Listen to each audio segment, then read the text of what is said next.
This is Minor League Hockey Report, episode number 26. I'm Matthew Harding, joined by Zach and Jason, and they'll be here in just a few moments. And we'll get to our sponsors a little later on in the podcast. But we want to begin first in this edition with a heartfelt condolence to the family of Chip Crail, who passed away last week after a battle with cancer. He was 42 years old, and this loss hurts across the Central Hockey League, whether you're in the Dallas and Fort Worth area as fans of either the Brahmas or the Americans, or if you've worked with him, whether at Pro Hockey News or the team here at Minor League Hockey Report, or if you've met him in venues across the CHL. This loss will sting for a little while because of Chip's love for the sport of hockey and for the hobby of photography. Zach and I met Chip when Wichita played Allen back in 2013 in the later part of the regular season, and we were just getting our website going. And the thing I think that really impressed us about Chip was the fact that he loved photography and he loved photographing the players. And it wasn't about necessarily the stardom that comes with being able to photograph those players, but it was the story behind the shot. And Chip could tell you a story behind every shot he took. And a perfect example of this is shortly after he took the Allen American team photo when they won the championship last year in Game 7, Zach and I were privileged enough to be in the booth in Allen, and Chip came up there and looked at my wife and I and had a big ear-to-ear smile and sighed very loudly. Like he was so impassioned about the Allen Americans that he could finally let that burden off of his shoulders and go celebrate and have a great time with the boys. So, Chip, thank you for everything you've done for our site, and thank you for everything you've done for the Central Hockey League and taking the fans into places that they normally wouldn't be able to go through your work. And we'll miss you. Safe home. And the rink won't be the same without you. So that's all I got to say on that. Yeah, I couldn't have said it better myself. One thing that I personally want to point out was how selfless Chip was and generous with his photographs. He wasn't trying to get anything out of it. He did it for the love of the sport, for the love of the Allen Americans, for the love of photography. You could tell that just in his work. And on a professional side of it, I'll never forget when we talked to him about getting a photo after Game 7. And, we all of our sponsorships and affiliations are verbal agreements. It's a gentleman's handshake is in every single one of them that we've had. And Chip exemplified that, and when we talked to him, we asked him for a photo, basically, for our headline. And Chip got us a picture, a team picture of the cup, and that picture couldn't be rivaled. And he got it to us, he edited it, had it to us before I even got done writing the game recap. And his selflessness, because of his love for just doing what he did, was unbelievable. And you said it when you did the write-up this week that this was something that we never thought we'd be talking about. You're right. The Allen community and the sports in Allen won't be the same without a gentleman like Chip. And I wish I could have gotten one more chance just to tell him thanks, because it's amazing how much a good photo on a sports site can really kind of take you to that next level. And without him, I don't feel like we would be at the place we were, because of the photos that he was able to contribute to us for free. He did it for, basically a link or a little mention. It was nothing to him financially. And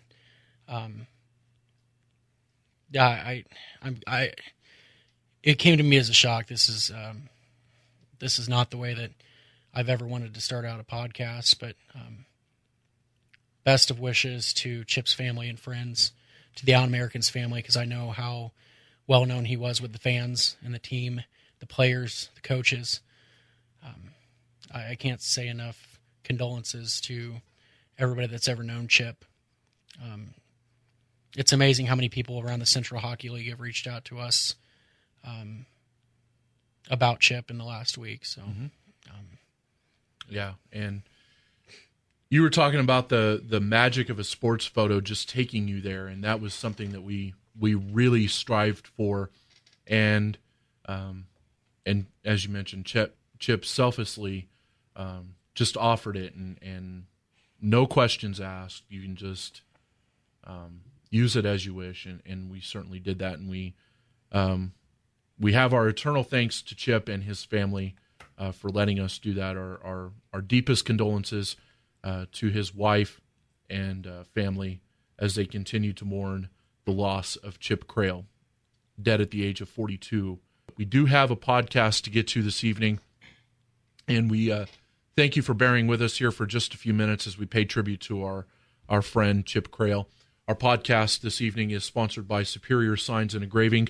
They are your choice for signs, trophies, name badges, plaques, and more. You can visit them online at superiorsigns.biz. Also, thanks to our friends over at CHLforums.com for their partnership with us here this season.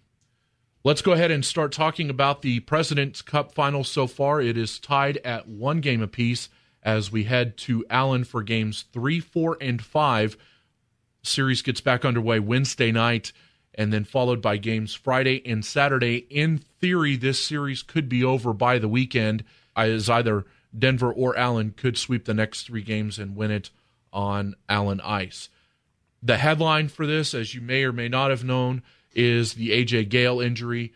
We have it up on our website at minorleaguehockeyreport.com that his status for Game 3 of the President's Cup Final is uncertain at this point. He sustained a hit by Ross Rouleau in the early stages of Game 2, a game that Allen won in double overtime and did not return, and no penalty was called on the play. We have been in contact with the Central Hockey League. Director of Communication Bob Hoffman said that the league is looking at the hit and will let you know about any penalties on Ross Rouleau that may come as a result of that hit. Guys, I'm not sure if you've had a chance to look at the hit here in the last couple of days since game number 2. My take on it is that I do not think, if there was no call on the ice and that did not directly affect the outcome of the game, and I guess you could say that there was because Gale was not on the ice, to me there needs to be no supplemental discipline. I mean, well, this is your best argument for having two referee system, which I am an avid supporter of that at any level. Yes, and I understand that it comes down to finances. So, but having 2 referees on the ice, one referee is there to watch the play that is in front of him. Mm-hmm. The trailing referee watches behind the play. Right, and that is what that takes care of. So whether or not the referee in a 1 referee system saw it or not, with a 2 referee system, it would have been seen. Yes. And that's my big. And the CHL did this last year. They went to a 2 referee system in the finals. And why they didn't go back to it, I don't know. I mean, obviously, I'm guessing finances or something of that nature, but it works, and especially in the finals. When you get to the 2 best teams in the league, no matter what the seeding is, it's the 2 best teams in the league. I think you owe it to the players playing the game. Because you have the most elite players or the most elite quote unquote teams that are playing for a championship at a AA quote unquote level. It's like they teased everybody with it last year, right? And that's where, regardless of the positioning of Gale or how Rouleau went into him. It still comes down to, if it would have been seen, it could have been interpreted at that time. Right. Because now you have people that are, it's like punching somebody in the heat of the moment and then looking at it, 3 days later and saying, well, I probably shouldn't have done that. Mm-hmm. So now the league will look at it 3 days later and say, well, he probably shouldn't have done that. Or, the opposite. Well, Gale probably shouldn't have turned that way. Well, at the time of, though, that's what the whole point of any sort of referee in any sport. They assess what happens at the time of. Right. Baseball strike comes in, it's a natural. A pitch comes in, it's a natural. Right then and there, ball or strike. Yes. Hockey's the same way. Stick goes down on the ice, guy falls down. Right then or there, it's a trip or not a trip. Yeah. To me, go ahead. I was going to say the stakes are just too high at this point not to have 2 refs. Absolutely. Because, we're questioning whether there should be a call or not when, this is more of a reactive situation than a proactive, making sure they catch everything that happens on the ice instead of determining whether to make a suspension or not after the fact. Right. I probed the league about it, and there was no reason given for why there was no 2 referee system used this year. And I'll just say this. If you're not going to use the 2 referee system, find better officials. Okay. Yeah. So Crookshank for everyone? No. No. What I'm saying is the league needs to look at over the summer, and this is a harsh criticism, but this is fair. Find better officials. Yeah. Spend the money to find better officials. This league and the product need it, especially with the product this year has been too good. The product this year really has been too good to not give that to the players and the teams. Yes, you owe it to them. And in fairness here, in one less game than anybody else, AJ Gale has 5 more points than anybody on the Allen Americans. Right. And that's what the problem becomes now is with potentially 5 games left in the series, AJ Gale may not make a return. Right. And you're taking 22 points in 13 games out of the equation. Yep. And that's the problem with this. Now, regardless of the referees being there or not, he still would have been injured. But if there's a second referee there, does Ross Rouleau rethink that hit? Right. And does Ross Rouleau think a second hit later in that game on Troy Schwab? Yeah, and again, that is blatantly away from the play. Again, I'm not trying to pick on Ross Rouleau, nor am I trying to pick on officiating, but hockey is one of those games that's it's heat of the moment. It happens. It's so quick that who's to say if there would have been 4 officials on the ice, Ross Rouleau may have done the exact same thing. Absolutely. But it gives a better interpretation of the play on the ice when you have that second referee to say, I saw it, this is what happened, I'm calling the penalty. Right. Because if anybody's going to look for a suspension now, if the Denver Cutthroats are going to look for a suspension, and the referee on the ice says, I didn't see it, regardless of the video, no penalty was called, so it's harder to punish him for any length of amount of time when there was no penalty called. Mm-hmm. You can't penalize Ross Rouleau because then you go back and you say, well, we screwed up. Now you have to sit for a game, which isn't fair to the player. It's not fair to the organization. Right. And it's not fair to the fans. Yeah, absolutely. Because if you're out now, let's take I'll take the opposite side of it here for once and say, if I'm Allen fan and Ross Rouleau gets suspended and they look at the box score and say, well, he didn't get penalized, so why? The nice thing with the CHL TV is that the league can go back and look at these. There are videographers in every arena, I believe, that do video the game, but a lot of times that video is still focused on the play. Mm-hmm. So even then, some of those hits may be excluded from that, but now with CHL TV going, there's usually an angle. And to me, if you're gonna be able to review CHL TV, you should have 2 referees on the ice. I'm sorry, but if you can go back and basically cheat, and I don't mean that in a really bad way, but cheat and say, all right, well, I'm going to look at the video from CHL TV. Okay, we're going to suspend a guy based off CHL TV. Right. See what I'm saying? Right. Yeah. So if you're the Allen Americans and he gets suspended, I'd be pretty upset. As a fan, I'd be upset about it too. Absolutely. And if you're the Denver Cutthroats, I'm upset that there's not a call. Yeah. And the league either way, it's almost you're damned if you do and you're damned if you don't. Right. The league looks pretty bad here either way because there should have been. Denver fan will say there should have been a call on Rouleau, and Allen fan would say, well, why would you suspend Rouleau now when the play happened and he finished the game out? A double overtime game, no less.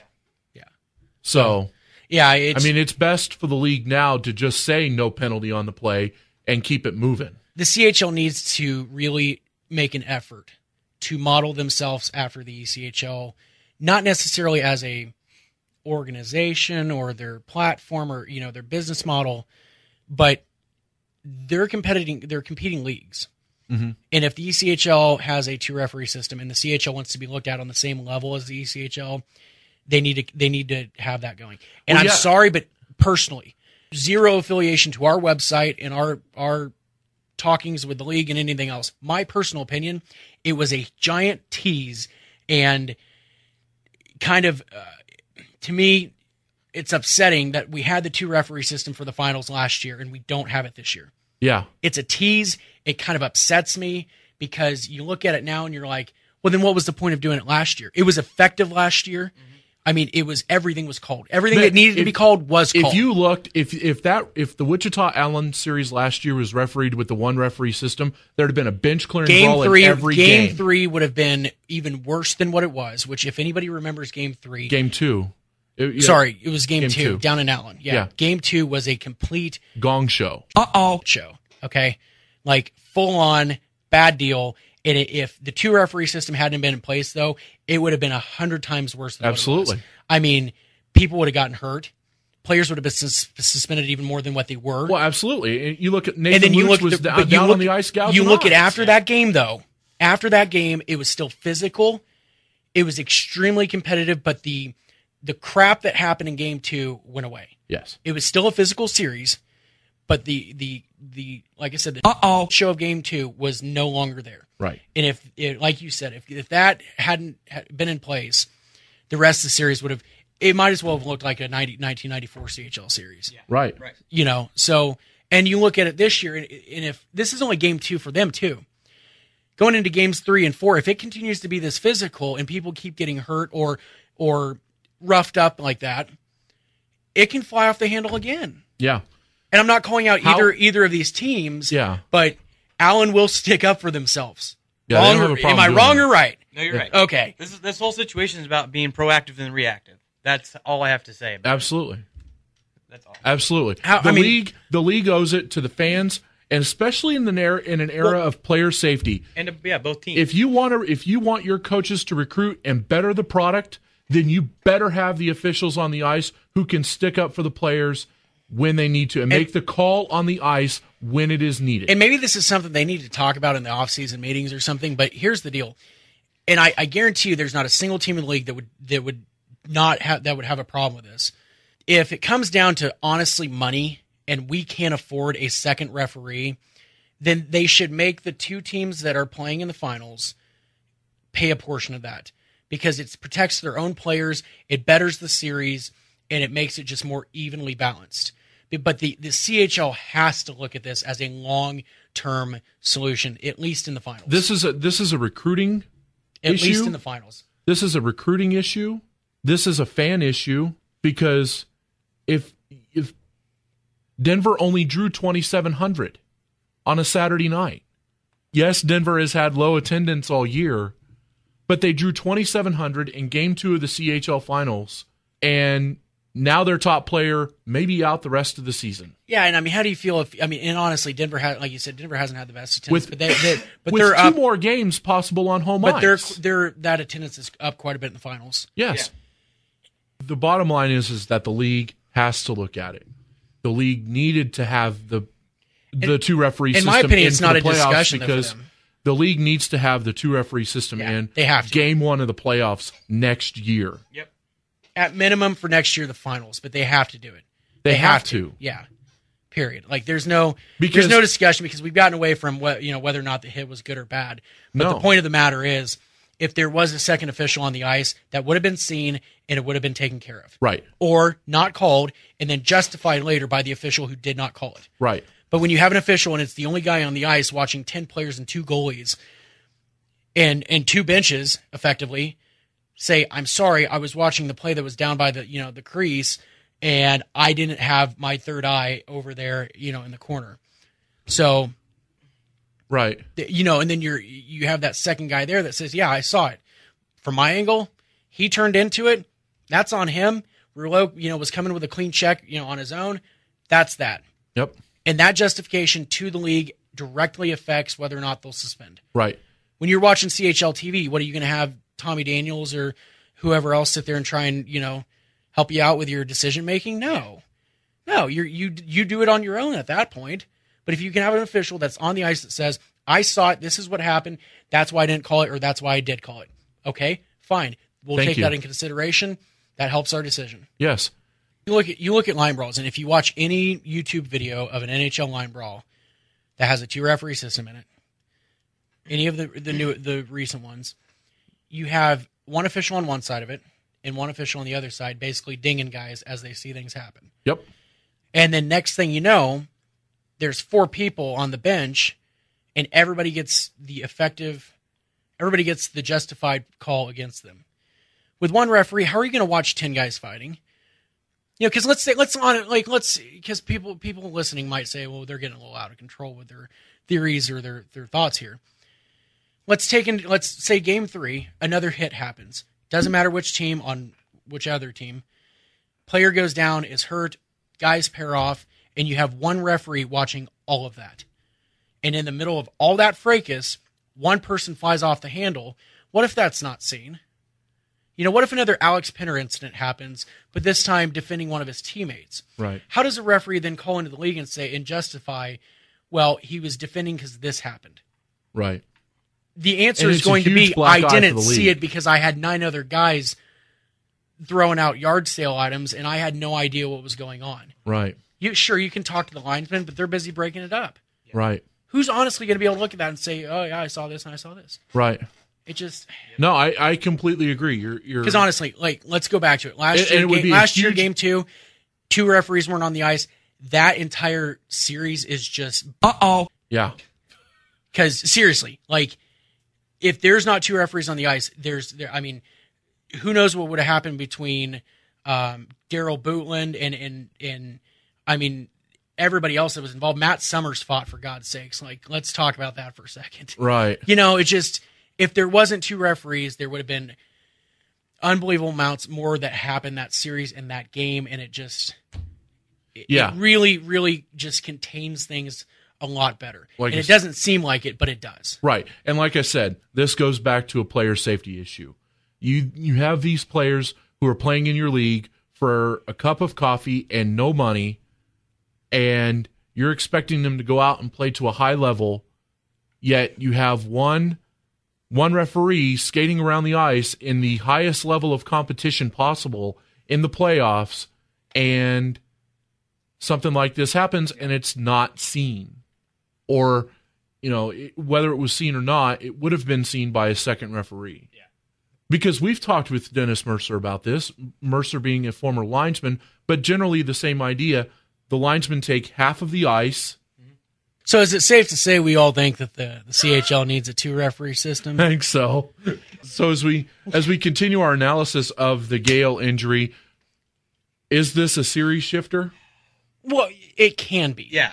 Here's the deal. If Denver collapses because of this, or if Gale doesn't play game 3 or game 4 or the rest of the series, and nobody picks that up, then yeah.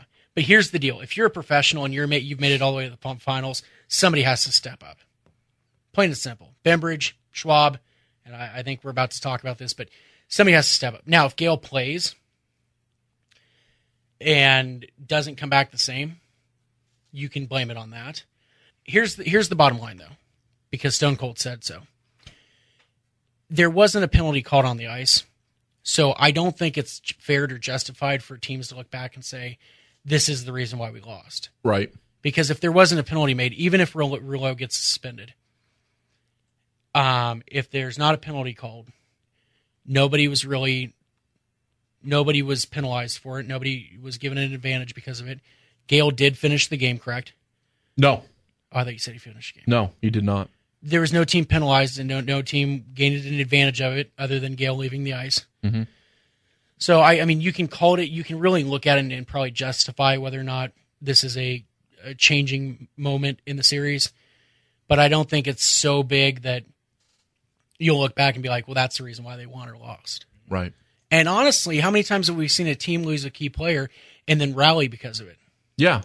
So, you look earlier in the season, Gale missed 2 weeks and a day with an injury, and during his absence, the Denver went 4-1-1 and sealing up the number 2 seed. Yeah. So, I mean, Yeah, they we've have seen- played we've long seen- stretches without him. We've seen even when they had goalie issues and everything else, Denver's rallied this year. Yeah. So, I mean, Yeah. I mean, they didn't get here simply because of AJ Gale. He was one cog in that piece to get them here. But the fact that he's going to be out possibly is a hole, but it's not a hole that can't fix. Yeah. Especially when they played without him while he was in Manchester of the AHL and gone 2 weeks in March, right during the playoff push with an injury. Could this be comparable to the Matt Cook knee on Tyson Berry taking out one of their better players? here we go. No. Like Here you can cut. we go. You can cut this out. This is like a legitimate question. Could No, a hit like that? I don't think it is. You don't think so? No, Okay. I don't think it is. No, because Matt Cook's Matt Cook and is that- No. Regardless of that, it's about injuring another player on the other team. it wasn't and shifting it wasn't the series. intentional though. Because That's No. not intentional? Oh, No. okay. Matt Cook's No, that was no. intentional. Okay, not I that- don't think Rouleau's hit Not was. in that No. aspect. I meant taking out one of their better players. I'm answering your question. Okay. I'm answering your question with that. When a team's player gets hurt like that, intentionally, and it's blatant, it's intentional, and it's from a guy that's shown intent before. Mm-hmm. In my opinion, that should be a rallying cry, and it doesn't matter if it's Joe Sakic in his prime that gets hurt. That should be a rallying cry for Colorado. Right. For the Avalanche. This was- And so for Denver though, Rouleau didn't do that intentionally. Rouleau's not been a dirty player. And he was. I don't think Rouleau was. I can honestly say Rouleau was probably not trying to hurt anyone. No. Matt Cook was because he's an. Yes. No, you can edit this So out. that's That was my. a So I'm legitimate question. justifying The difference. your question with No, with the fact that that's The difference. That's the difference. He's exactly right. Yeah, okay. That's the difference. Ross Rouleau's a hit, not intentional. Now, if you find another Ross hit, Rouleau's a physical player. Okay. The was it Brent Seabrook against Bacchus. Brent Seabrook is not a dirty player per se. But that was a dirty hit. It was a dirty hit, and so in this situation, you can look at it and say, and we can keep this in. That's fine because it's actually a good conversation. Just take out me saying 8 times, but that Seabrook hit on Bacchus. Seabrook's not a dirty player, but the hit was dirty. Right. This could be quote unquote could be looked at as a dirty hit, although not intentional and not from a dirty player. Right. So your question is can this be looked at or compared to?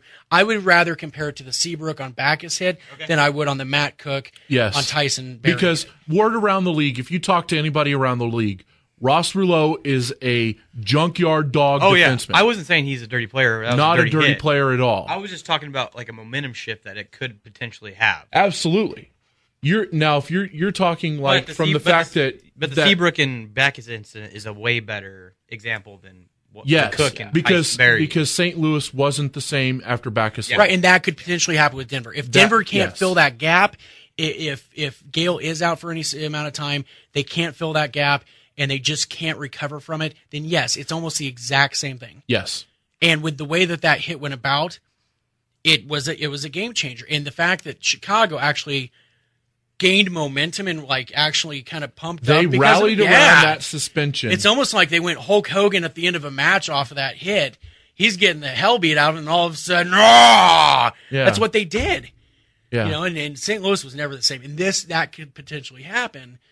But at the same time, we've seen it time and time again where somebody gets hurt and their team rallies around them. Right. I guess we'll find out in a couple days. Yeah, we will. I mean, yeah, no. and for all we know, Gale might skate out for game 3. But, right. So. Let's look at who we think will step up here. I mean, let's look at the roster for the Denver Cutthroats. You have Troy Schwab, 22 points. He's going to continue to be there. Garrett Bembridge, he's going to be there, 16 points. Look down the list. You have Cam Reed, 11 points. Steve Canisto's having an awful final, 11 points. He's minus 7 in the finals. Minus Okay, all right. 7. That's a good stat. But, he does have 11 points in 12 playoff games. Offensively, he's and he's good. only a -1. So without the -7, He's actually he's plus six. plus 6. So, in my opinion, it has to be Chabot. Chabot or Sudak. That's who I think really needs to step up, because he had a really good regular season, and he's had 6 points in 13 games. Vincent Arsenault, he's now on that line with Schwab. He had and a Bembridge. strong second, or near the end of the season, so I think he could potentially. Yeah, and he did play on that line with Schwab and Bembridge after Gale got hurt in Game 2. So Can I throw out one more name for you too? Yeah, sure. One more, just real quick. Cam Reed.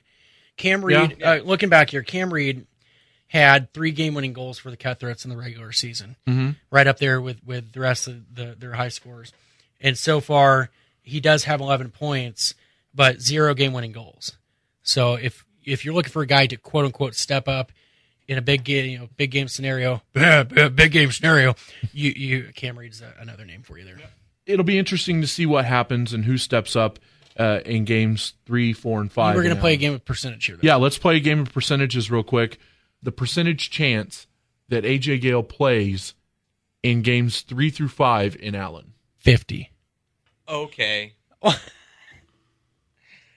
Well, it all depends, honestly, on on any report about an injury. But if it's nothing that's torn, broken, rotator cuff, I don't know what he hurt, but I mean, Lower body. Yeah, it won't be well, that's general. That's general. Generally below the waist there, bud. I'm not going to give away what he injured. No. I mean, I think he has to play, so I would think the chances are pretty high. But like I said, if something's torn, if it's ACL, MCL, I don't know what. Again, lower body can be just about anything other than upper body. So I would say it would be a good chance that he plays as long as nothing's severe. You said 3 through 5 games, 3 through 5. I could see him not playing game 3, but 4 and 5, I could still see him play. Okay. Especially if Allen wins game 3. Yeah.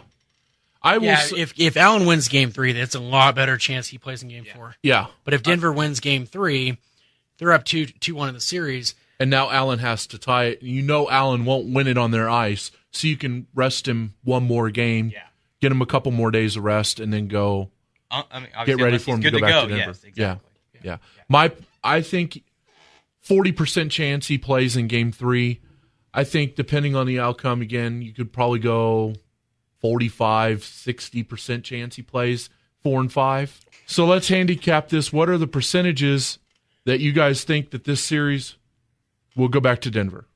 I still like Denver's chances regardless. If you still have Garrett Bembridge and Troy Schwab, I still like Denver's chance. I mean, the series is still tied. Yeah. I still like it. I'd say a good 75% chance.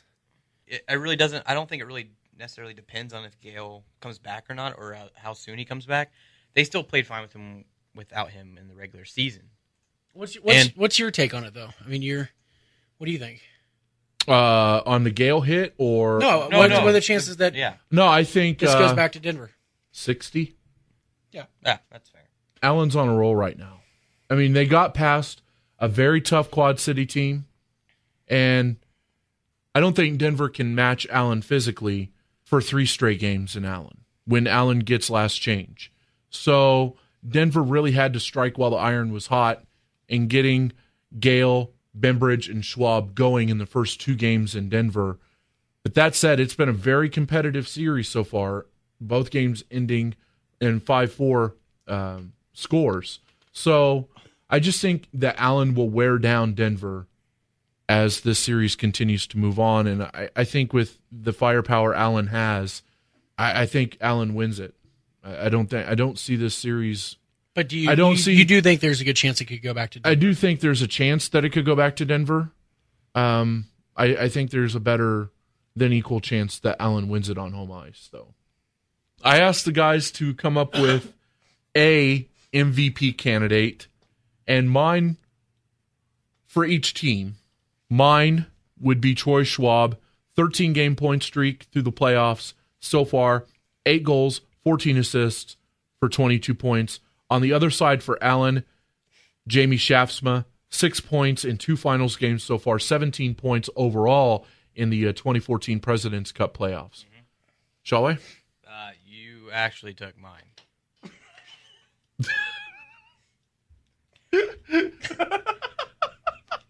So is it my turn? Yeah, I guess. Because I think I'll go with. I'm sorry. I think I'll go with Kent Patterson for Denver. 2 shutouts in the playoffs, 8 wins, a 932 save percentage, and then a 255. I, again, with goaltenders, always look at save percentage over goals against. But he does have 2 shutouts for the Cutthroats. So for Denver, it's Kent Patterson. On the Allen side of it, I'll go with Anthony Mayani. 17 points. He's got one goal and 4 assists, and then a game-winning goal and a +7. So he's just been that consistent source for the Allen Americans. Those are our MVP candidates. It'll be interesting to see as the finals continue who... I like Shawway's picks. Me too. I'm going to switch mine. All right. Thank you. I agree with everything Thank Jason you. Shavy says. I'm glad Matt and I have like minds. Thank you. Yeah, you're welcome. High five. Yeah. Very nice. Very nice. Let's move on here, and we'll talk about the situation in St. Charles. We had the story last week where the franchise was in trouble. The staff had been terminated earlier in the week. Then there were reports that surfaced around that same time that the team was being shopped. And for those who are not aware of the situation, the St. Charles Chill were owned by the same people who own the Missouri Mavericks. On Friday, the Chill closed up shop.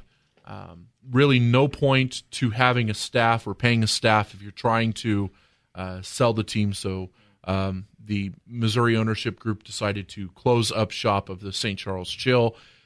The question I have for you guys is, what will it take for minor pro hockey to sustain itself in St. Charles? Because the Missouri River Otters did it for 7 years, between 1999 and 2006. Well, their attendance wasn't that great. If you look back at their season attendance, they only averaged just over 2,500 a game. And the game that Zach and I went to earlier this year, it was sparsely attended. I think there was 17 people. Yeah. I mean, there was 4 of us, so 13. So I don't know what kind of advertising or what the front office staff was allowed to do to go out and, get the name out there and get the brand out there in St. Charles and proper to get people to come in. Because near the end of the season, they did get a couple of good players, and at the beginning, they had Chad Costello. Kyle Kramer. Thank you. Oh, yeah, Steve McAway. So they had big-name players, but, I mean, obviously... And they had high hopes for their goaltending. Yeah, and things just didn't mesh. And they started late in the season, too, or in the off-season, too. Yeah. I'm sorry. I'm really sorry. I apologize to whoever was in charge of this. But I place a lot of it on the front office and the fan experience there. To me, the entire thing... This is no disrespect to Jason Troop, who was a consummate professional every time we spoke. But it seemed like the entire atmosphere was just very basic, to say it politely. Yeah. Mm-hmm. The concourse was basic. It was like card tables, and it had a feel of almost like college kids that were given a chance to run a professional organization, if that makes sense. And to me, if you're that close to St. Louis, which has one of the most passionate hockey fan bases in the United States, at least, you need to kind of step up your game if you're going to keep in that market. Yeah. Because if you have a halfway done program, you're not gonna make it, because fans will just, because even with the Cutthroats, I haven't been, but I've seen their what they got going on there during the games. It seems even a lot more fan associated. It didn't seem that way in St. Charles, and there were several times that Jason and I looked over each other, and we knew what we were thinking without even saying a word. Right. And I don't know. I'd love to see it work, because I like the arena. The fans were passionate. The fans were loud, but it just didn't have a feel of CHL hockey there. It was just a different feeling, and it didn't help that game was Wichita St. Charles, but a Saturday night in St. Louis should have been a lot better. And not to use it as a pun, but the atmosphere was very chilled, very relaxed, laid back. It wasn't like an exciting, the music. Everything from top to bottom there. So the question is, how do you keep it there? Well, okay, you have to run it differently. Well, even the social media side of it. Everything has to be thought differently. I mean, you like take it for example, Brampton. Two organizations came into the league exact same time. Two questionable attendance areas because they were having trouble with the battalion. Mm-hmm. So we were worried about how attendance was going to be in Brampton. Mm-hmm. They're both large hockey markets, Toronto and St. Louis. Mm-hmm. Brampton's social media alone blew St. Charles out of the water. Like, I was basically added by Brampton before I could add Brampton on Twitter. Like, if that makes sense. Yeah. Like, it's like they came to me. Yeah. Like, that is impressive to me. And then when you get to the game, like, you know, their guaranteed win night. If that's an NHL team doing that, that's being kind of needy, kind of last ditch effort to get fans. But on a CHL side of it, that's brilliant. Yeah. Worst case scenario, you have this exact same amount of fans for a potentially series-ending game. Mm-hmm. So I think from top to bottom that needs to be run differently. Yes. First of all, you need to get people in there that want to make that something big when it's only 40 minutes outside of St. Louis. So that's the first and foremost thing. Yeah. And then secondly, you have to draw in the fans. Like Missouri, and I understand that there's not a major hockey market there, but they sell that place out every single night. When you're 20, 30 minutes outside of downtown Kansas City, same idea. Yeah. You have to get your core group of fans that you're going to get 3,000 fans minimum each night that runs your organization based off of what they do at the gates, at the concession stands, and in your pro shop. Would it have been run differently had the Chill had more time? My opinion, by the end of the year, nothing much had changed. Did you see any more social media? Did you see any more advertisements? Did you see any, which we don't live in that area? Honestly, in the interest of fairness, I did see more of an uptick in that we were seeing more of that. They were more visible on Facebook. They were more visible on Twitter. They were actually, if you read the fan forums and stuff like that, they were starting early with season tickets. They were getting a jump start on that. They were very proactive this year instead of reactive, starting so late last year. The problem with that, I wonder if they didn't give it long enough because they were making money toward the end of the season. The problem with that, though, is if you're going to make that strong push at the end of the year, even though you're out of the playoffs, and you're going to try and really draw in the crowd still, that ownership group has to basically commit to a second year. Right. That's why I'm asking, did they give up too soon? And yes, as far as the late start at the beginning of the season, I do blame that on the fact that they had to switch over ownership groups. But then the ownership group that came in didn't really stick with it. So the tables that they had around the concourse and the group events that they had there, it looked like the group events had to set up themselves and just, in their like booster club table, everything just was meh. It was like everything they had that, like you're talking about, those tables were right just in one spot, not spaced around the arena. You honestly walked around parts of the concourse that were like shut down. Yeah, we thought it was like there wasn't a game going on. No, and I'm not saying like blocked off, but just none of the concessions were open. Nothing was going on. Yeah. So, I look at it. St. Charles was better attended in the regular season, 2,585 per game, 85,316 in total watched the Chill play hockey last year.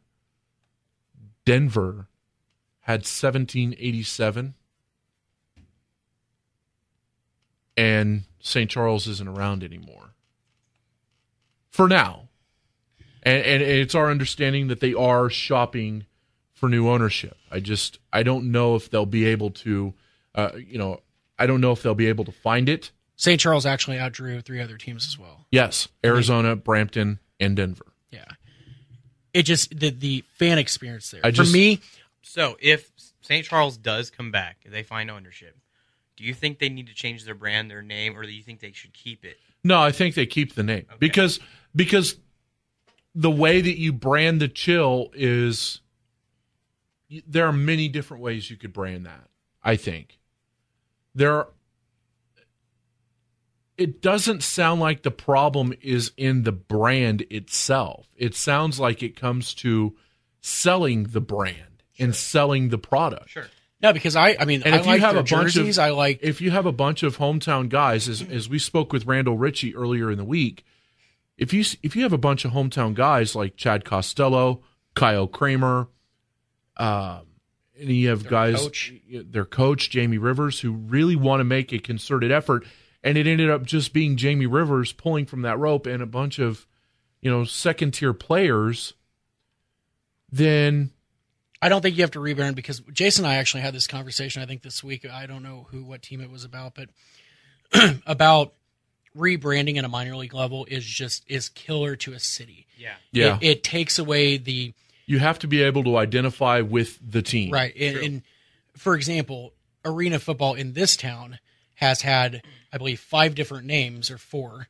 The Warlords, Stealth, Aviators, Wild. Okay, 4. Okay. The indoor football or the arena football team in this town has had 4 different team names over the last 12 years. Mm-hmm. How many different leagues too? And that's the problem with it at a minor league level. There has to be some sort of name recognition. The Thunder have been in Wichita for 22 years. The Oilers have been in Tulsa for 22 years. If it's the Chill, and then the next year the whatever, and then 2 years later they sell again, it becomes somebody else. That's what Brampton's been struggling with as far as this team and then that team. And I remember going to a Topeka Roadrunners game from the NAHL, formerly Topeka Scarecrows and Tarantulas of the CHL, and I still see Tarantulas jerseys. Yeah. So it's name branding. So I think it's never good when you change the name, ever. So I don't think they need to change the name. I just think they need to get people in there that actually care about. You get 500 more people per game there, and you're doing really well. The average attendance in the CHL was 37,27. Yeah. And right now they're sitting at 2,585. You get 500 to 700 more people per game. Mm-hmm. You're at the average attendance basically for the Central Hockey League, and that's perfect. Yeah. Which is why I think that the ownership group there gave up. Yeah. I think a little bit. But even in Quad Cities, when I went up there, I still saw Flames jerseys from the old Quad City Flames days. Yeah, because it's just a branding thing. It's awful when you go from one team name to the next. And I remember the Flames days, and I remember it's hard to do that, right, and make it viable, right. So our best to the fan base in St. Charles, and we will keep you up to date on the St. Charles Chill situation. Play the percentage game again with you guys.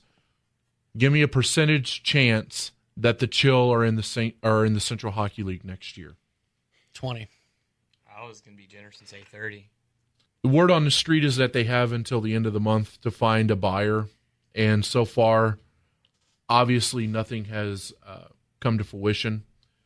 So, gosh, I'll say 25. Yeah, I 25. I think it's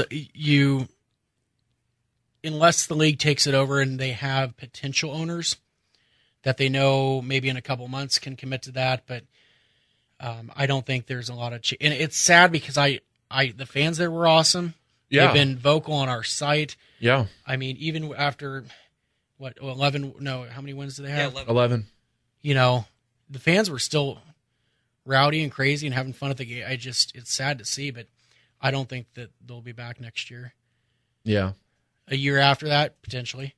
Yeah. And I think the league needs them to be back. But yeah, we will continue to follow the St. Charles Chill situation throughout the summer, and you can find all of that information right here on minorleaguehockeyreport.com. Get your guys' thoughts on the Stanley Cup playoffs so far. 2 games into round 2 in the bracketed format of the playoffs. Been some very, very good competition so far. Jason, you're our Colorado Avalanche fan and NHL playoff expert. Hey, it's okay. It's all right. Why? It's okay. You can go ahead and so much potential. Hey, it's all right. Not fair. All right, hey, let's just go take a walk real quick. Here's the deal. take a lap. Patrick Watt. It's been a very, very, like Matt said, a great playoff so far. Mm-hmm. I mean, multiple double overtime, triple overtime games. It's just unbelievable hockey being played. I love the matchups. The only thing I've had a problem with this playoff year has been the fact that three formerly Eastern Conference Atlantic Division rivals, Pittsburgh, New York, and Philly, all made the playoffs and then played back-to-back rounds against each other. That's a little concerning to me. Why? I don't like the idea that division rivals play against each other back-to-back like rounds. Okay. Which it's just how the seedings fell, but Yeah. It's like the Ducks and the same thing with LA. LA and San Jose, then LA and Anaheim. Yeah. Let's just make it a California playoff round. But let me tell you something. Tri-states playoff round, and I think if the NHL was ever worried about hockey surviving in California, they don't need to worry about it. No. They're three of the strongest teams in the league. Absolutely. And by the way, nice choke job, San Jose. That deserves a round of applause. Thanks for a the lot. Biggest, you were my pick to go to the finals. That was the biggest choke job I've seen in a long time. That was awful. Up 3-0 with a stranglehold on that series, and you let it slip away just like that. You just completely the bed. That's embarrassing. Way to go. And look for them to clean house. Thornton's going to be on the market. Marlowe will be on the market. Niemi's not going to be there. McClellan will probably get fired. Niemi. McClellan will Do you think probably McClellan get will get fired, honestly? Yes, well, I do. And I'm not questioning that. He was brought there to win Stanley I'm Cup. not questioning that. I actually kind of thought that, but I didn't. I thought I'd be insane for thinking that. If they get rid of the GM, he's gone. Too. No, I think they keep Doug Wilson, but I think they fire Todd McClellan. Doug Wilson's been there since 2003, and they haven't done a damn thing since. They've had strong rosters ever since, and they just fall in the playoffs. Yeah. I think strong regular seasons, and it's just a huge cliff dive. I think McClellan's one of those coaches that would do well somewhere else. I think he would too. Like you look at Pete DeBoer with in Florida, was awful. Goes to New Jersey, has mediocre rosters in the last couple of years, including Kovalchuk, and has done pretty well for the Devils. They haven't made the playoffs, but I mean, the roster this year was subpar. Right. But I think McClellan could go somewhere else and and coach at a high level. But I agree with you. I was just questioning because I thought I was completely insane for thinking that. But I think there's a chance he could get canned as well. Yep. The whole thing in San Jose needs to be blown up because that model hasn't worked. Did it surprise you that Tortorella got fired after the GM got fired? No. See, but we listened to that American Wyshynski podcast, and after listening to that, I was under a very strong opinion that one of the two was going to get fired, but not both. Right. GM gets fired, and then a couple days later, there goes Tortorella. I thought it would be one or the other, not both. Well, it's the thing. Like the GM wants to bring in his guy. You know what I mean? I could have seen Linden letting Tortorella stay a year, kind of see how things panned out. So I wouldn't say I was shocked, but I was kind of like, well, I mean, that's interesting. So, yeah, I'm not surprised that both GM and coach are in Vancouver. Completely. Trevor Linden wants a completely different style of play. Yes. And Tortorella is not going to be the guy to give it to him. Well, and in that podcast that we listened to, they were talking about the type of players that Vancouver has and the type of style that Tortorella coaches, which is a shot blocking, defensive, score second, defend first type of mentality. Grind it out, yeah. And that's not the team to do that with. And you know what? I have zero affiliation to the NHL, so Vancouver's soft. So yes. Unbelievably soft. Yeah. So I believe it'd be like Tortorella couldn't go to Pittsburgh and coach. No. It's the same idea. Tortorella's style doesn't work with today's superstars. I don't know. You watch Columbus; they're kind of that grind out team. I mean, but they don't have a superstar. They still made the playoffs and almost upset. I agree, but you can't take Tortorella's system and take it to Pittsburgh. Oh no, you're correct. I agree. You can't. Tortorella's system didn't work in New York, and it worked in Tampa Bay. It worked in Tampa Bay because of Dave Andreychuk. Yeah, but they also had superstars like LeCavalier, St. Louis, Richards. They had all those. They had a Tanko. Right. and Boyle. I mean, they Right. had a lot of great. They hockey were players, a lot of stacked. skill. That system worked before the lockout. True. Now it doesn't. So I think if Tortorella is going to coach in the National Hockey League again, You think he has to change his style? of yes, I absolutely think so. I wouldn't be surprised to see John Tortorella coach in a place like Pittsburgh. I wouldn't be surprised to see John Tortorella coach in a place like Philadelphia. They just He's absolutely got that mentality. yeah. It just he has to find one of those gritty, grinded out towns. It's not even a team. It's the city mentality. Right. Even That they can all get behind. yeah. He can get in there and get married with it and move on. Yeah, I don't think I mean, there was even a small joke tweet, but somewhat serious from a New Jersey Devils insider that Pete DeBoer would go to Toronto and then have Tortorella coach the Devils, which, again, as much as that kind of makes me puke in my mouth, I could see it happening because of the grittiness that the Devils have always had. Could you see him coaching in Toronto? No. Tortorella? No, it's too much of a true hockey town. Like, no. I could see him coaching somewhere like Calgary. Yeah. I could see, and Calgary needs it. Yeah. I mean, I could see him coaching somewhere like Teaching that. the game the right way. But not in Toronto. No. If McClellan gets fired, do you think he can end up in Toronto if Carlisle gets Yes. let go? Yeah. Yeah. That Yeah. system plays better in Toronto than it's Mike Babcock's system redone. It's the same iteration of Mike Babcock's system with Todd McClellan's spin put on it. And Toronto's going to be big players again in free agency this summer. Yeah. And they have players coming from their building through the draft. So if you're a Toronto Maple Leafs fan, but the future's bright. Well, let's not get crazy.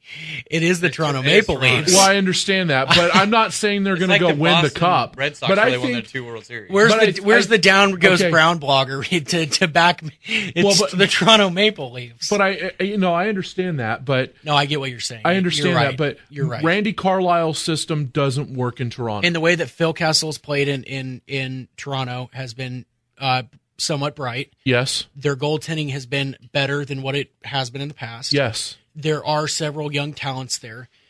James Van Riemsdyk is coming into the prime of his career. Mm-hmm. And we'll do that up there in Toronto. It makes with me Kessel wonder. and Phaneuf. It makes me wonder if the Edmonton Oilers roster was in Toronto. Oh. It makes you wonder with an organization like the Toronto Maple Leafs, how that roster of youth and youthful talent would do in Toronto. Yep.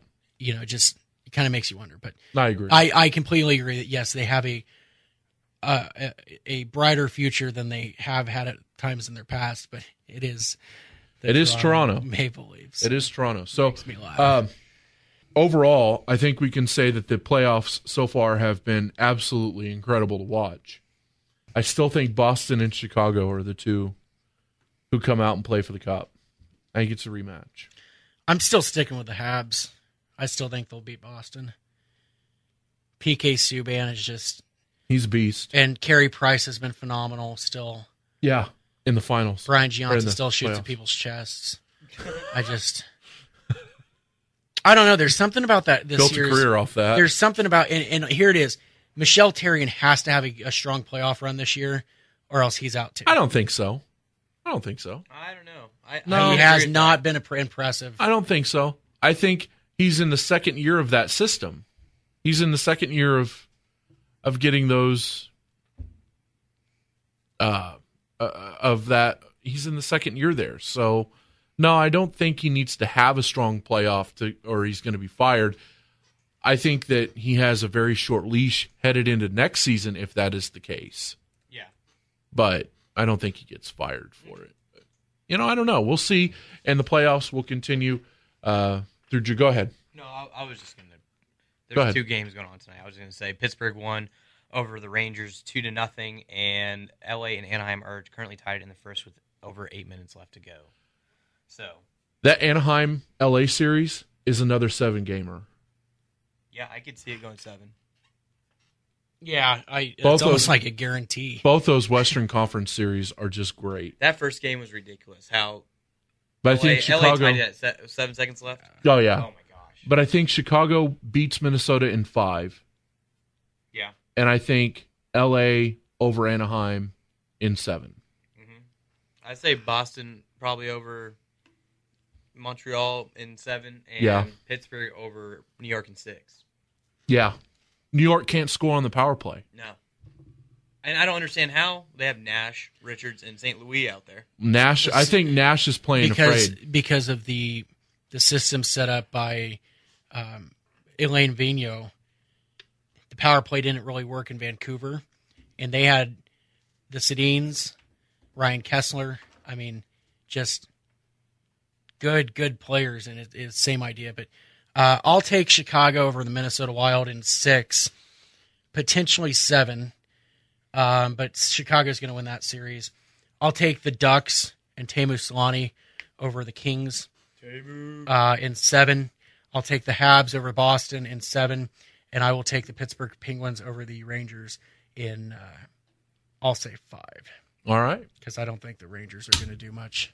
No, they have to score. Got to score on the power play. Yeah. Special teams are what carries you in the playoffs, and Lundqvist can't do it all by No. himself, and they're not blocking shots like they used to under Tortorella, but then they weren't scoring like they did. You know, it's like a flip-flop. yeah, You know, literally, I mean, they swapped coaches in this. yeah. That whole thing killed me too, but irritating. Here, let's just trade our coaches and see if this works. Yeah. Yeah. So, all right. Well, we will put a bow on this and call it a podcast. It was good to get back here and do this, and unfortunately under sad circumstances. But we will be back at the end of the finals, whenever that is, whether it's Saturday or the week after, to bring you another podcast. We'll wrap up the playoffs, and we'll look forward to the off season.